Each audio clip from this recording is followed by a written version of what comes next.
Yun, Joe. Ang galing ng pagkakahit ko sa aking mukha. Totoo yan, amo. Kahit nga ako, hindi ko kayo nakilala eh. Nang tinawag mo ako sa bahan, nagulat ako. Ang lakas ng loob niyo, amo ah.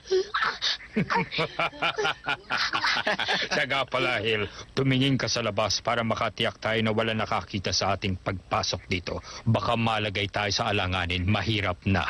Ngayon din po, amo.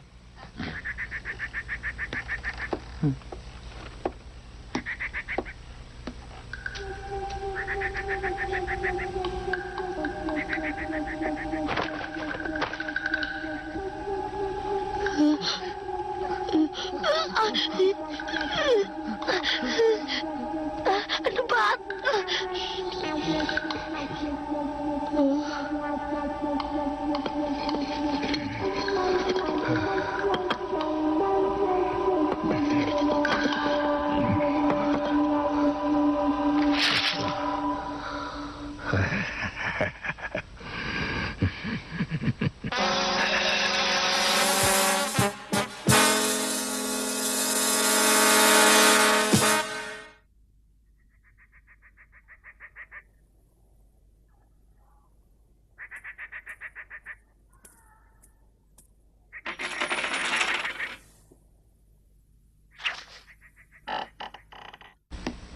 Amo, wala namang tao sa labas. Mabuti kung ganon.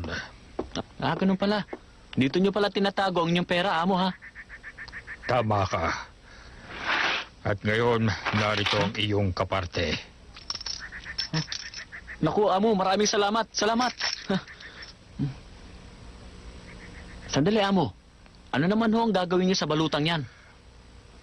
Hindi ko dapat nadala-dala ang balutan. Mahirap na. Ebidensya yan. Di balikan nyo na lang po dito bukas bago kayo tumakas papuntang Texas. May katuwiran ka. Mas nakakatakot na ilipat ko pa ito sa ibang lugar. Amo, sa chiminea nyo pala itinatago yung pera. Pero hindi magaling na pagtaguan yon, kaya ililipat ko na lang ng lugar. Ibabaon ko ito sa ibang sulok.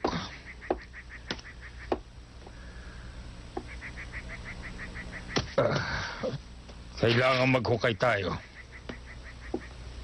Mabuti na lang pala, amo, may panghukay tayong gagamitin dito. Ibigay mo sa akin yan.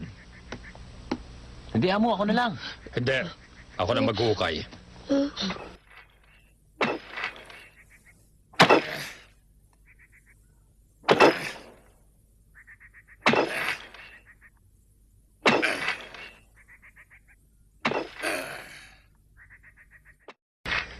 Tingnan mo, binabaw nila ang balutan doon.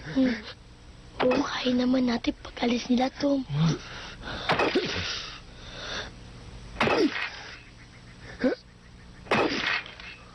Malalim yata ang inuukay nila. Huwag yung masyado lalalim, ha? Kain din naman namin yan, eh.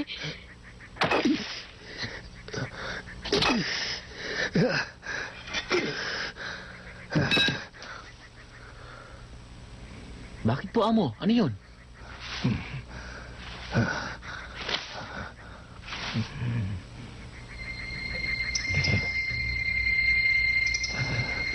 Gil, halika. Tingnan mo.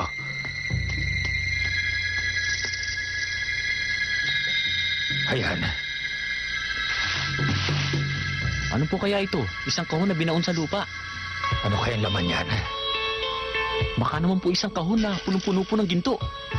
Kung ganoon, may mga taong unang nagbaon dito ng baul na yan. Sige. Kaya natin.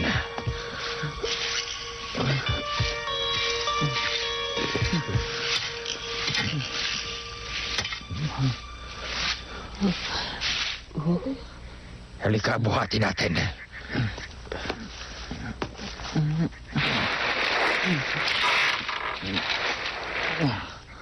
Hawakan mo mabuti at pipikuhin ko.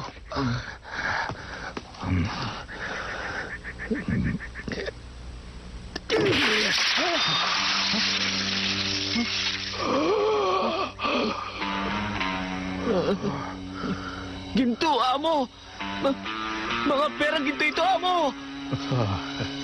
Libong-libong dolyares. Mayaman na tayo. Mayaman na tayo.